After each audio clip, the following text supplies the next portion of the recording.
సంచలనంగా మారిన గజల్ శ్రీనివాస్ పై లైంగిక దాడుల కేసులో కొత్త ఆధారాలకు సంబంధించి బాధితురాలు బయటపెడుతోంది. టీవీ9 స్క్రీన్ పై మీరు చూస్తున్నారు. ఒక పక్క బాధితురాలు గజల్ శ్రీనివాస్ కి మసాజ్ చేస్తున్న దృశ్యాలు మీకు కనిపిస్తున్నాయి. అయితే కేవలం ఫిజియోథెరపీ మాత్రమే తను చేసిందంటూ గజల్ శ్రీనివాస్ తప్పించుకునే ప్రయత్నం చేశారా అనే అనుమానాలు కూడా కలుగుతున్నాయి. ఎందుకంటే ఆమె కేవలం ఒత్తిడితో బలవంతంగా ఆ రోజు తనతో అలా మసాజ్ చేయించారని బాధితురాలు వాదిస్తోంది. పోలీసులకు తగిన సాక్ష్యాలను కూడా సమర్పించింది. గజల్ ఇంట్లో పనిచేస్తున్న పార్వతి కూడా తనని కలిసి పదే గజల్ శ్రీనివాస్కి సహకరించాలంటూ ఒత్తిడి చేసినట్టుగా కూడా బాధితురాలు ఆరోపిస్తోంది. ఇదే విషయంపై గజల్ శ్రీనివాస్ భార్యతో కూడా మాట్లాడానని, అసలు ఆమె స్పందించలేదని, ఎన్నోసార్లు కంప్లైంట్ చేసినా పట్టించుకోలేదని ఆమె వాపోతోంది.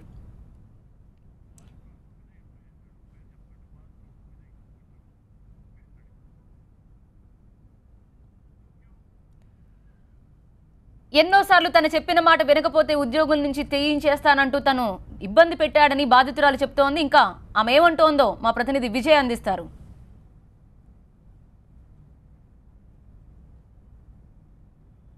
ఫిర్యాదు చేసిన అరుణ ప్రస్తుతం టీవీ9తో మాట్లాడడానికి రెడీగా ఉన్నారు. అసలు ఏం జరిగిందమ్మా? గజల్ శ్రీనివాస్ మిమ్మల్ని ఏ రకంగా వేధించాడు? చాలా సెక్సువల్ హారాస్మెంట్ చేసేవాడు. అంటే తను దగ్గర వర్క్ చేస్తున్న ఎంప్లాయీస్ని కాబట్టి ఆడవాళ్ళంటే చులకన భావం, ఆడదంటే కేవలం ఓన్లీ సెక్సువల్గానే యూజ్ చేసుకోవచ్చు అనే చాలా దుర్బుద్ధి ఉన్నవాడు గజల్ శ్రీనివాస్. సమాజానికి అతను ఒక దేవుడు, ఒక మంచి బంధాలు విలువ తెలిసిన వ్యక్తిగా తెలుసు. కానీ నేను జాబ్లో జాయిన్ అయ్యేటప్పుడు అట్లనే అనుకున్నా, సేవ్ టెంపుల్ అంటే ఒక గుడి లాంటి ప్లేస్, ఇక్కడ వర్క్ చేయడం చాలా అదృష్టం అనుకున్నాను. అనుకున్నట్టుగానే నేను ఇంటర్వ్యూలో సెలెక్ట్ అయ్యాను. మంచిగా ఆధ్యాత్మికత అన్నీ ఉన్నాయనేసి సెలెక్ట్ చేశారు. 8 నెలలుగా నేను వర్క్ చేస్తున్నాను. ఫస్ట్ ఒక 2 months నేను జాబ్లో జాయిన్ అయ్యాక వెలగపూడి ప్రకాష్ రావు గారు చైర్మన్ సార్ మా ఇన్ఛార్జ్ సార్ ఉన్నారు. నా వర్క్ చాలా బాగా జరిగింది. 2 months తర్వాత సారు యూఎస్ఏ వెళ్ళిపోయారు. భయపడకండి, ధైర్యంగా చెప్పండి. ఏం జరిగిందనేది మీరు చెప్తే సమాజానికి తెలుస్తుంది కదా. అప్పటి నుండి నాకు ఇక యూఎస్ఏకి ప్రకాష్ సార్ వాళ్ళు వెళ్ళిపోయిన తర్వాత వాళ్ళు ఉండే అటువంటి రూమ్ని ఇతన్ని బెడ్రూమ్గా చేసుకున్నాడు. అందరూ ఆడవాళ్ళు కొంతమంది వస్తుండే వాళ్ళు వెళ్తుండేవారు. నేను పట్టించుకునేదాన్ని కాదు. నా వర్క్ ఏంటి నేను చూసుకుందాం అనుకున్నా. కానీ ఈలోగా నా మీద కూడా చాలా అసభ్యకర ప్రవర్తన అట్లా స్టార్ట్ చేస్తే నేను వెళ్ళిపోతాను, ఇట్లాంటి ప్లేస్లో నేను ఉండను అని చెప్పాను. చెప్పినప్పుడు నాకు గట్టి వార్నింగ్ ఇచ్చిండు, నువ్వు ఎక్కడ వెళ్ళినా నేను ఉంటా, ఎక్కడైనా నేను చాలా పెద్ద దాంట్లో ఉన్నా, నన్ను కాదని నీకు ఎవరు జాబ్ ఇవ్వరు, నువ్వు చచ్చినట్టు ఇక్కడే ఉండాలి, చెయ్యాలి, నేను చెప్పినట్టు వినాలి, ఇట్లా నన్ను చాలా అసలు దారుణంగా హరేజ్ చేసేవాడు. ఇంకప్పటి నుంచి ఏమీ చేయాలి, నేను బయట ఎట్లా వెళ్ళాలి, నేను ఇంకా ఒక్కొక్కసారి అయితే సూసైడ్ చేసుకుందాం పేరెంట్స్కి చెప్తే ఆడపిల్లలు బయట జాబ్ చేయడానికి ఒప్పుకోవడమే చాలా ఎక్కువ. ఇలాంటి స్థితిలో ఆఫీసులలో ఇట్లా జంతువుల్లాగా ప్రవర్తించడం, ఇంకా అసలు ఏం చేయాలి? బాధ అనుభవిస్తున్నారమ్మా మీరు? ఒక 2 monthsగా చాలా ఎక్కువైపోయింది. ఈ విధంగా నేను ఏం చేయాలి అంటే బయటకు వచ్చి చెప్పినా ఎవరు నమ్మరు. అతను అంత మంచి పేరు ముసుగు కప్పుకొని ఉన్నాడు. ఇతను ఇలా చేస్తుండంటే ఎవరు నమ్మరు. ఇంకా నేనే ఆధారాలతోటి బయట పెడితే నాకు హెల్ప్ చేస్తారు పోలీసులు అని. ఏమని బెదిరించాడు? ఒకవేళ ఆయన చెప్పినట్టు చేయకుంటే ఏం చేయమని చెప్పేవాడు అతను? నిన్ను ఎక్కడ వర్క్ చేయనివ్వను, నీకు అసలు ఆధారం లేకుండా చేస్తాను, నా నుంచి వెళ్ళిపోతే నీ మీద ఏదైనా ఇన్లీగల్గా పెట్టించి నిన్నే రాంగ్ చేసేస్తా, నీకు లైఫ్ లేకుండా చేస్తా అని ఇట్లా చెప్పేవాడు.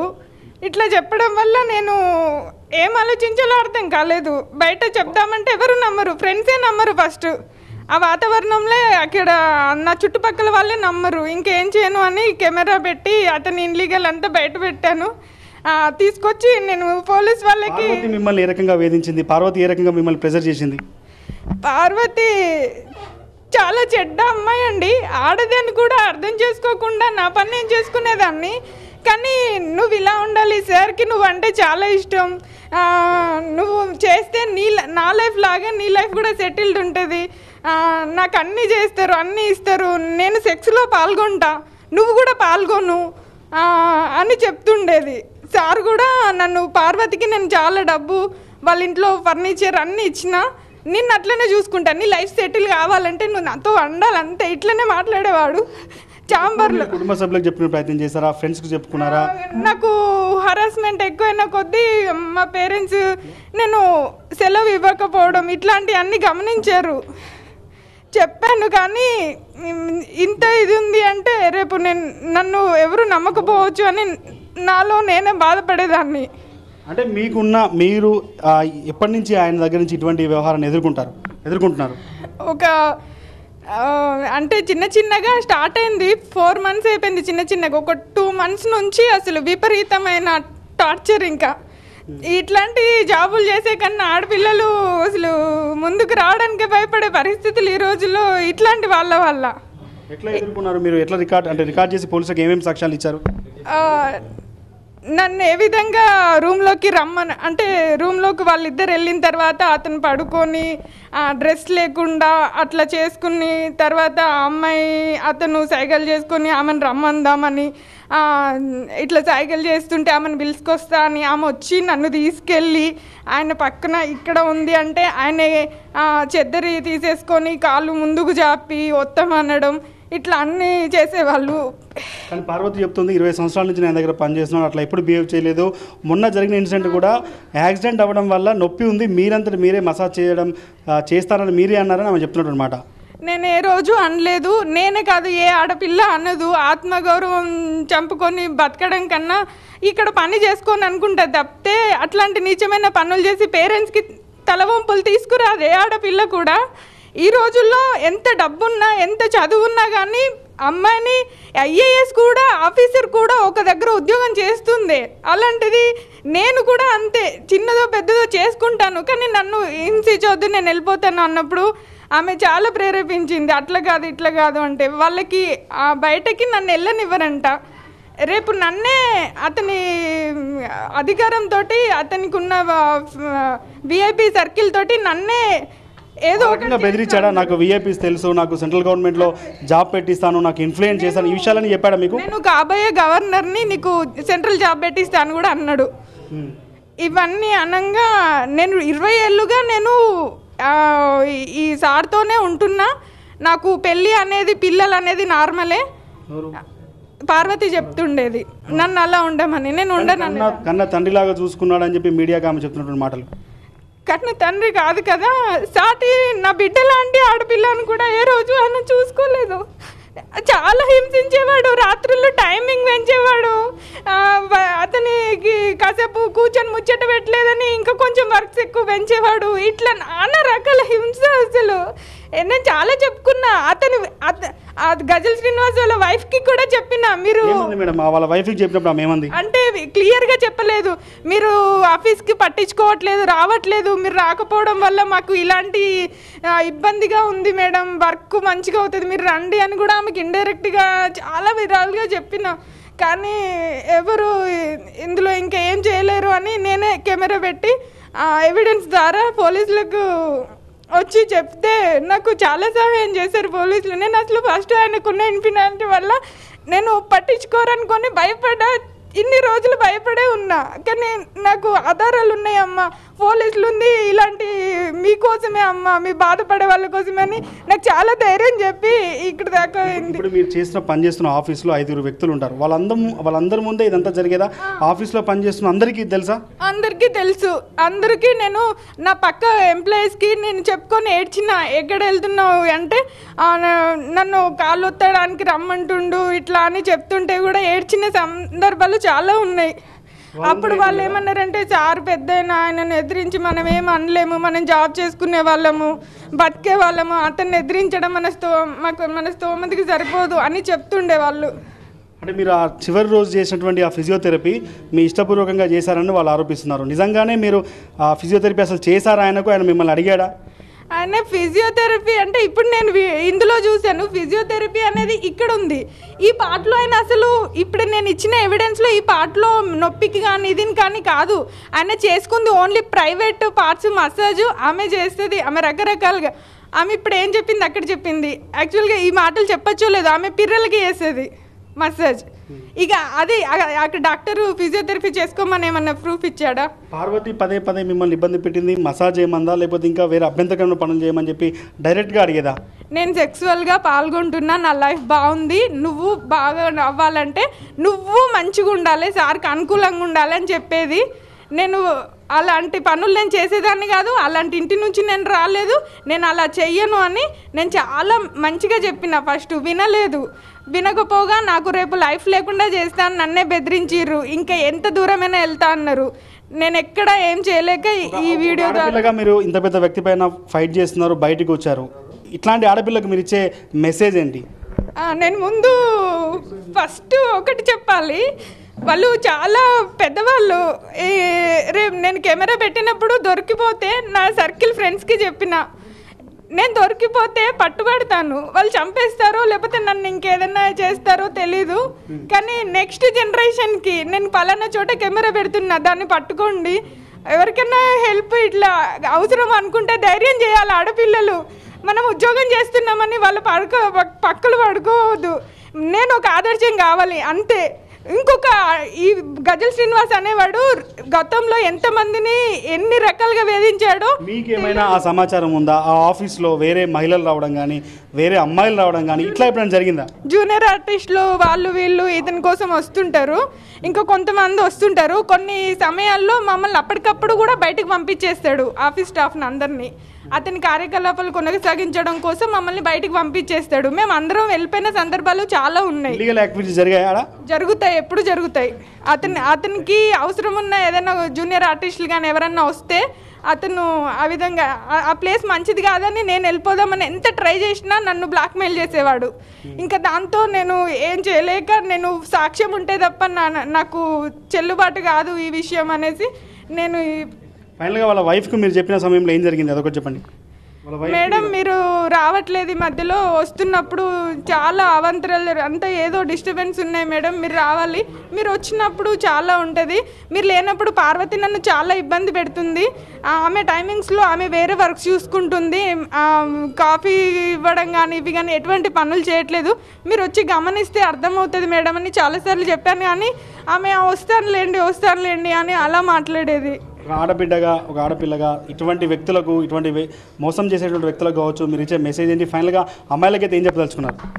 అమ్మాయిలందరూ వర్క్ చేస్తున్నప్పుడు మీ వర్క్ చూసుకోవాలి, కానీ వాళ్ళు ఎటువంటి పక్కనున్న వాళ్ళు ఎంత ప్రలోభ పెట్టినా కానీ మన క్యారెక్టర్ పాడు చేసుకోవద్దు. మన తల్లిదండ్రులు జాబ్కు పంపిర్రంటే మన మీద ధైర్యంతో పంపినరు, రేపు నా కూతురు బాగా వస్తుందని. మనం ఎటువంటి విషయాలకి ఆశపడి మనం చెడిపోవద్దు, ఇంకొకరిని అట్లాంటి మార్గంలో మళ్లించొద్దు. మనం తప్పకుండా మనం తప్పు చేయకపోతే మన న్యాయం అనేది మనతోనే ఉంటుంది. మీరు డబ్బులు డిమాండ్ చేశారు మీరు అనేది వాళ్ళు ఇప్పుడు బయటకు వచ్చిన వ్యక్తులు చేస్తున్న ఆరోపణ. ఎప్పుడైనా డబ్బుల వ్యవహారం గజల్ శ్రీనివాస్కు మీకు మధ్యలో వచ్చిందా? సార్ డబ్బుల గురించి ఆలోచిస్తే ఈరోజు 1st తారీఖు సార్, నాకు శాలరీ రాలేదు, నాతో పాటు మా స్టాఫ్కి కూడా రాలేదు. నేను దీని గురించి ఆలోచించినప్పుడు నేను వేరేది గురించి ఎందుకు ఆలోచిస్తాను? నాకు అసలు డబ్బు గురించి కానీ దాని గురించి కాదు. నేను సేఫ్గా ఎట్లయితే నా తల్లి నమ్మకంగా వర్క్లో పంపిందో నేను అలాంటి నమ్మకాన్ని కాపాడుకోవాలనే ప్రయత్నించే తప్ప ఇంకొకటి ఏం ఆశపడలేదు. ఓకే అండి, ఇది ఓవరాల్గా ఫైనల్గా అరుణ చెప్పినటువంటి మాట. గజల్ శ్రీనివాస్ పచ్చి మోసకారి, చాలా రోజులుగా బెదిరించాడు, భయపెట్టాడు, ప్రలోభ పెట్టాడు, బలవంత పెట్టాడు, సెక్స్లో పాల్గొనాలని చెప్పి ఇబ్బంది పెట్టాడు అనేది ధైర్యంగా అరుణ అయితే బయటకు వచ్చి చెప్పింది. ఇప్పటికీ అరుణ డబ్బుల కోసం చేసింది అనేది వాళ్ళు చేసినటువంటి ఆరోపణ. ఓవరాల్గా ఈ వ్యవహారాన్ని మాత్రం పోలీసులు ఏ రకంగా డీల్ చేశారు, అతనికైతే జైలుకు వెళ్ళాడు. అరుణ ఇచ్చే స్టేట్మెంట్ మాత్రం చాలా సంచలన విషయాలు చెప్తుంది. ఆ రూమ్ అంతా కూడా ఇల్లీగల్ యాక్టివిటీస్కి వాడతారని ఆమె చెప్తుంది. కాబట్టి ఇక ఫర్దర్గా ఇన్వెస్టిగేషన్లో అన్ని విషయాలు బయటకు వస్తాయని మాత్రం పోలీసు అధికారులు చెప్తున్నారు. కెమెరా పర్సన్ శ్రీకాంత్తో విజయ్, TV9 హైదరాబాద్. ఇది ఫిజియోథెరపీనా? గజల్ శ్రీనివాస్ ఆమె కావాలని ఫిజియోథెరపీ చేయడానికి డాక్టర్ రాలేదు కాబట్టి ఆమె ఫిజియోథెరపీ మాత్రమే చేసిందని చెప్తున్నారు. ఇలాంటి ఫిజియోథెరపీ మీరు ఎప్పుడైనా చూసారా? ఒక ఎంప్లాయీ తన దగ్గర పనిచేసే ఒక మహిళను తన ప్రైవేట్ పార్ట్స్ ఒత్తించుకుంటూ ఫిజియోథెరపీ అని చెప్తున్న గజల్ శ్రీనివాస్ ప్రస్తుతం చంచల్గూడ జైలుకి తరలించారు. అక్కడి నుంచి పూర్తిగా విచారణ సేకరిస్తున్నారు. కానీ ఆ మహిళ, ఆ ఆడబిడ్డ మాత్రం చాలా ఆవేదన చెందుతోంది. ఇక పార్వతి కూడా మనకు పక్కనే కనిపిస్తోంది, తలదించుకుని కనిపిస్తోంది. చాలా వరకు కూడా ప్రలోభపెట్టేదని, తన ఆర్థిక స్తోమతని వాళ్ళు క్యాష్ చేసుకోవడానికి ఎంతగా ఆమెను లొంగ తీసుకోవడానికి ప్రయత్నించారనేది మనకు తెలుస్తోంది. కానీ ఇప్పటికీ మాత్రం గజల్ శ్రీనివాస్ వాదిస్తూనే ఉన్నారు. కేవలం డాక్టర్ రాలేదు కాబట్టే ఆ రోజు మాత్రమే తను ఫిజియోథెరపీ చేసిందని చెప్తున్నారు. ఎక్కడ ఇది మనకి చూస్తున్న ప్రతి ఒక్కరూ కూడా ఇది ఎక్కడ ఫిజియోథెరపీలా అనిపించట్లేదు. మరి పోలీసులు విచారణలో ఎలాంటి విషయాలను బయటకు తీస్తారా అనేది చూడాలి. అసలే ఆడపిల్లల్ని ఉద్యోగాలకు పంపించడానికి వెనకాడుతున్న తల్లిదండ్రులు ఇంక ఇలాంటి విషయాలు తెలిస్తే ఎక్కడ మళ్ళీ ఉద్యోగాలకు పంపించకుండా వెనకడుగు వేస్తారో అనే ఒక ఆవేదనతోనే ఇప్పటి వరకు బయటకు రాలేదని ఆ బాధితురాలు వాపోతోంది. కానీ ఇప్పటికీ కూడా రెడ్ హ్యాండెడ్గా పట్టించకపోతే, ఒకవేళ తన ఉద్యోగం మానేసి వెళ్ళినా తర్వాత తన స్థానంలో వచ్చే మహిళ కూడా అదే రకమైన లైంగిక వేధింపులకు పాల్పడుతుందనే ఒకే ఒక ఆవేదనతో ఆమె రెడ్ హ్యాండెడ్గా పట్టించాలనే ఇలాంటి నిజాలను బయటకు తీసుకొచ్చినట్టుగా ఆమె చెప్తోంది.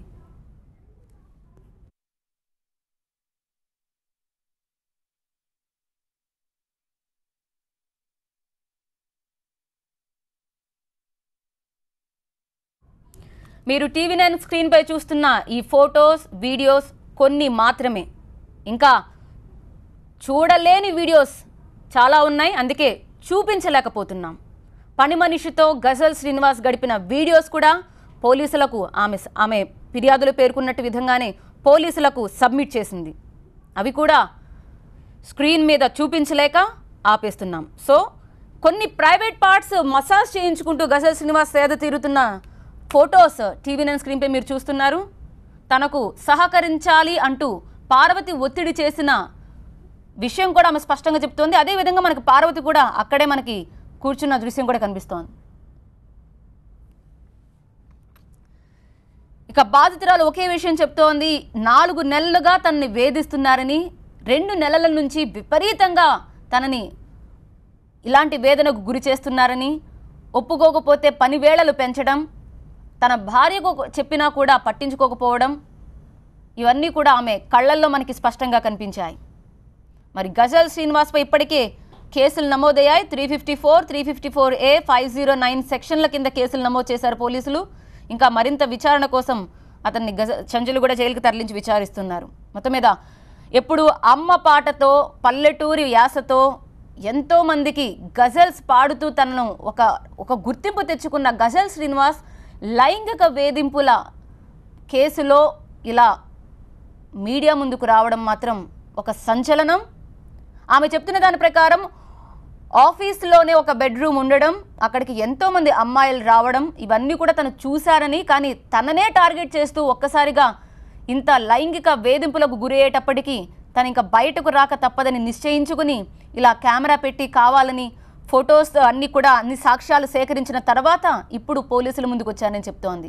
తన ప్లేస్లో ఇంకొకరు వచ్చినా ఇలాంటి వేధింపులకు గురి కాకుండా ఉండాలంటే ఇక ఇలాంటి వాళ్ళను, ఒకవేళ పెద్ద సర్కిల్లో ఉంటారు, వాళ్ళకి భయంకరమైన అండలు ఉంటాయి, వెనకాల నుంచి పెద్ద హస్తాలు కూడా ఉంటాయి, ఇవన్నీ కూడా చెప్పినా బయటకు నమ్మరనే, సాక్ష్యాలతో బయటకు రావాలని ఇలా చేశారని బాధితురాలు వాపోతోంది.